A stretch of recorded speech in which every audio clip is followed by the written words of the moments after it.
Hi everyone, Luke here with the Knee Replacement Therapist. In this episode of the Knee to Know Show, we're going to go over multiple methods you can use to decrease your risk of an infection after knee replacement surgery. Before I jump into that, please be sure to hit the subscribe button, turn on the notifications so you can catch all of our latest videos. So as I've shared in previous videos, the chance of an infection after a knee replacement is a relatively low risk. But it's significant enough that it's something that we definitely have to manage and be aware of. So looking at some different research, the chance of an infection is maybe 1 to 1.5% within the first year or two, and then that risk of infection decreases after that first 2 years of having knee replacement surgery. There are a lot of different risk factors when it comes to an infection: malnutrition or having poor nutrition, smoking, obesity, if you use any type of steroid use or cortisone injections, for example. So that's something to be aware of if you've had cortisone injections recently and timing your surgery appropriately. Alcoholism, diabetes, as well as rheumatoid arthritis. Now, of course, some of these risk factors are manageable and you can adjust them and change them. Some of them are things that you may already be diagnosed with, for example, diabetes or rheumatoid arthritis, and we'll just have to weigh the risks and adjust as best we can. A couple of things to keep in mind when going into a knee replacement surgery is, are you a good candidate for surgery? Surgery in itself carries risks. There's many risks of other complications. Infection is just one of those big risks. So making sure that you are an appropriate candidate for knee replacement surgery. You've tried alternative interventions and more conservative, less invasive strategies, and it's really come down to you need this surgery. You want to improve your nutritional intake. Look at what you're eating. Make sure you're getting adequate protein, plenty of fruits and vegetables that are high in nutrients and vitamins.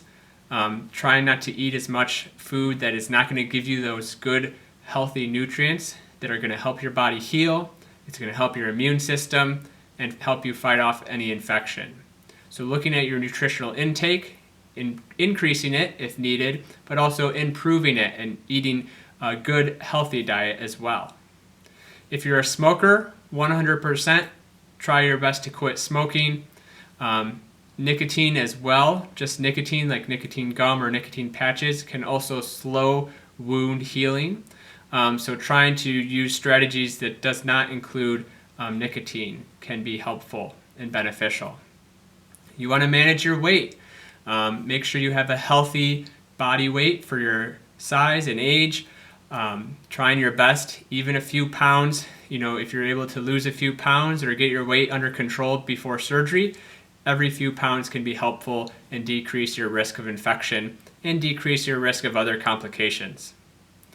If you're diabetic or if you're pre-diabetic, you want to make sure your blood sugars are well managed and under control. Again, if you have poorly controlled blood sugars, that's just going to increase your risk even more of getting an infection. There are certain medications out there that can make you more susceptible to infection. Steroids are one example. So definitely talk over with your surgeon about the medications you're taking. Some of them you may have to discontinue leading up to the surgery to, again, decrease that infection risk. Most places will give you IV antibiotics, or a lot of surgeons will do that before and leading up to the surgery itself and during the surgery.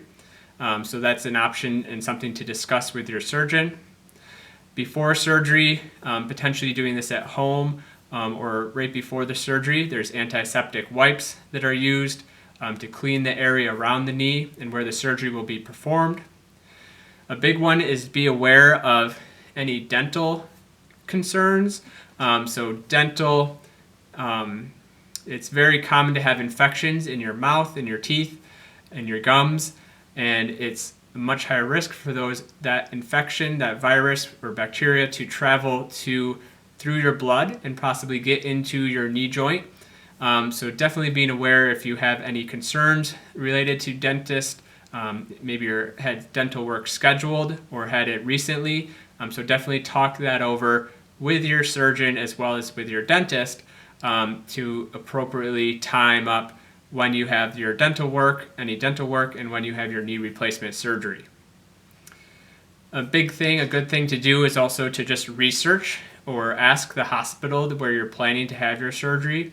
What are their infection rates? What are their complication rates? And compare that and look if you have another option where maybe the infection rates or complication rates are a little bit lower. Maybe you might choose to use that different facility or a different surgeon. Big thing after surgery is good wound and incision management. Definitely listening to and reading through and following all the instructions that your surgeon and their office provides you, how you're supposed to manage your incision, manage any dressings or bandages that are on. Is the incision covered with staples? Is it the glue? Is it a waterproof dressing that you can take a shower with? What are the instructions? What should you do for good management of that and decrease the risk of infection there? And then a big thing to think about is how long are you in the hospital? So unfortunately, the longer you're in a hospital, the greater your risk of having an infection is. There's just a lot of sick people at a hospital. There's a lot of things going on. So if you're someone who's appropriate for either a same-day knee replacement surgery where you discharge home that same day, or maybe just for an abbreviated hospital stay, definitely something worth considering. Among other good benefits, there's the benefit of decreasing that risk of having that infection. So overall, not to use this as a scare tactic, again, the chances of infection are relatively and very low after knee replacement surgery, but definitely there's many concrete steps and concrete things that you can do to reduce your risk even more. So I hope you found this video insightful and helpful. Please be sure to hit that like button. Please be sure to leave your comments and questions below. Thank you very much for watching.